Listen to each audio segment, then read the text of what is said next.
Another exciting episode of Pops Draws Stuff.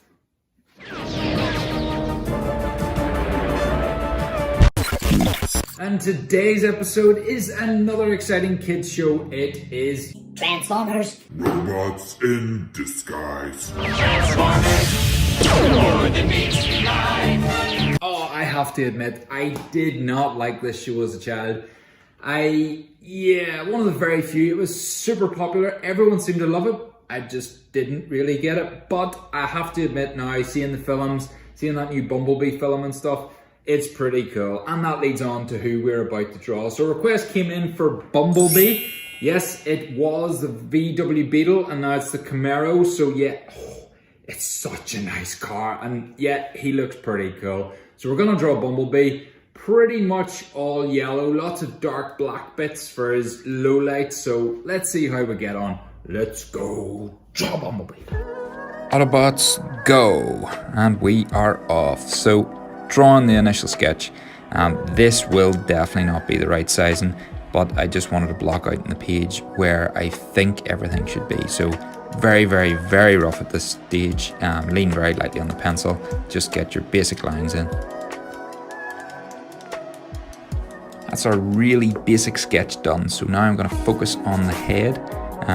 Put a bit more detail there. Not much at this stage, but just sort of penciling in where I think everything is. At this stage, when you're adding more detail, you will notice that your pencil lines may be out of place. That is okay to rub them out and just push everything down the page. You'll see that's what I'm doing. You'll see, especially if you watch the legs, my initial sketch of the legs is way too high up the body. So by the time I get down to drawing the legs, it pushes them way down the page. But all good so far.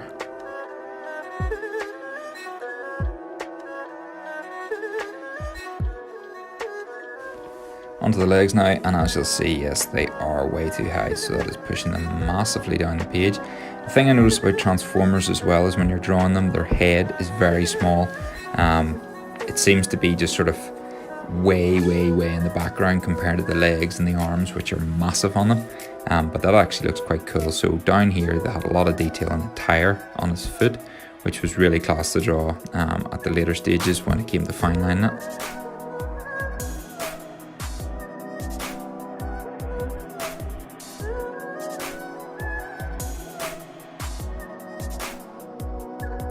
There was no real method in the way I approached this with regards to drawing the legs. But for the arms, I just basically did the whole body, and the body kept going down and down and down into the legs. So that's why I left the arms to the end.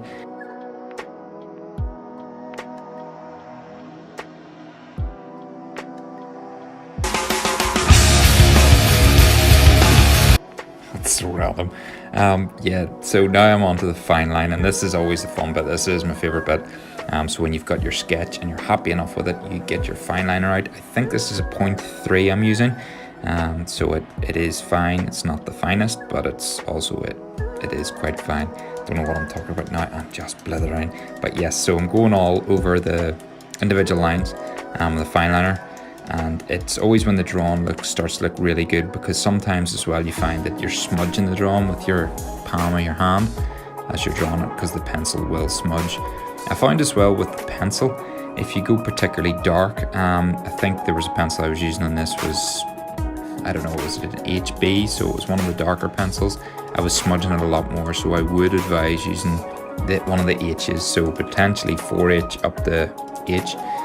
But any bolder pencils, any of the B's, will be a little bit more smudgy, if that's even a word.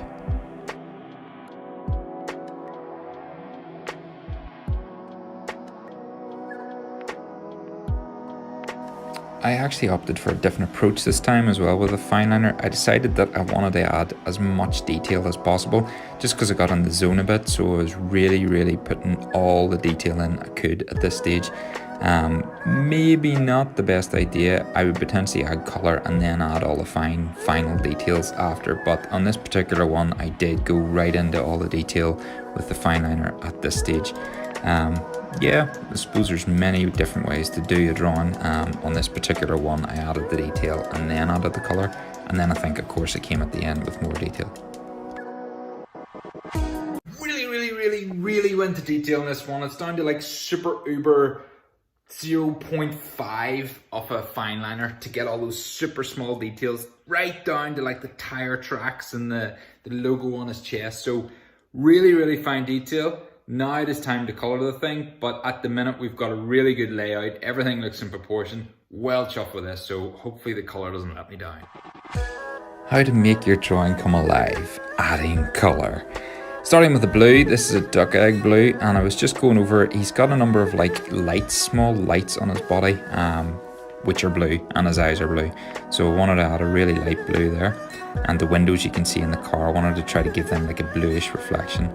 At the minute, I'm doing a warm grey it is, the lightest grey I had. I would have gone lighter if I could, but I only had the warm grey, so I had to live with that. There was actually a lot of grey on this piece. Next up is the yellow. So this is actually a skin colour I'm using. I'm not going for a yellow directly, because obviously I want to like block in his highlights. So I'm starting really light with the colour on this, and completely wrong colour for Bumblebee, but as you'll see, as we get on in the drawing, it builds up to be a yellow.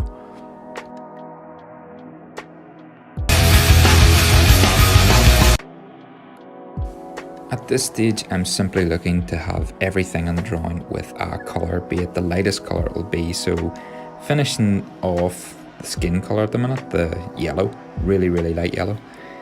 When I've done that next, I'll start to build up the darker yellows and the darker colours in it.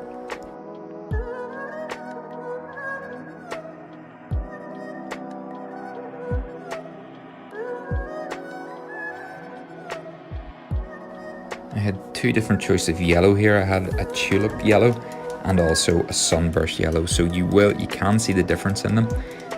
I've still kept the highlights in, as you'll see as well. So any part where the sun would be hitting or is particularly highlighted area will stay that skin color. And then I've been trying to go in the shadows with the darker yellow. I will come at a later stage after with a grey, like really dark yellow, to block out the shadowy parts.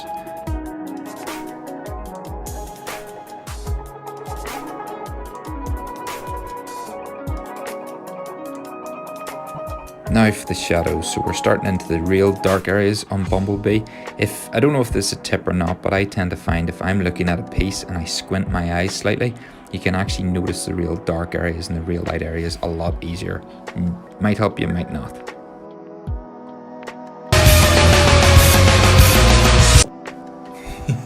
I am so random. So onto the brighter yellows now. This is where the drawing really starts to come alive. Love doing this yellow because it's actually the right colour for him. So now you're starting to see his final finished yellow colour.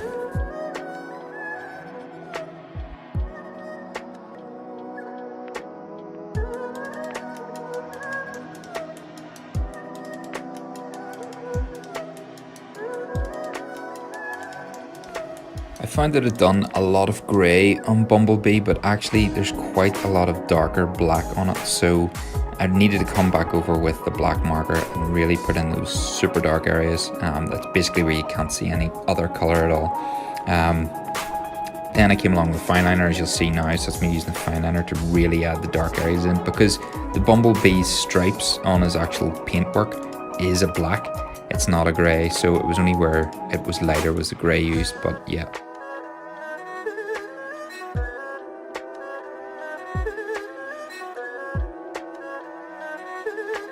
And that is me finishing up. So now, as always, using the white highlighter to show any reflections, really lift the drawing, which the white was essential. It really made the drawing pop, as always. Love it when I'm using this colour. And that's it, basically. Just fine liners then for final details, white for highlighters. Yep, that's job done. As always, sign your drawing.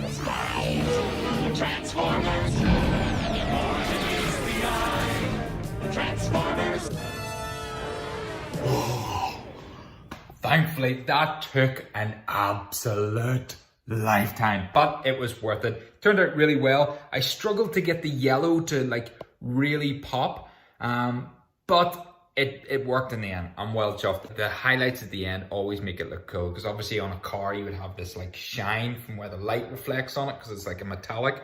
So it turned out really well. Well chuffed with that. I don't think I'll be doing Transformers for a while because they're so hard to draw. One of the hardest to draw because all the lines are really straight.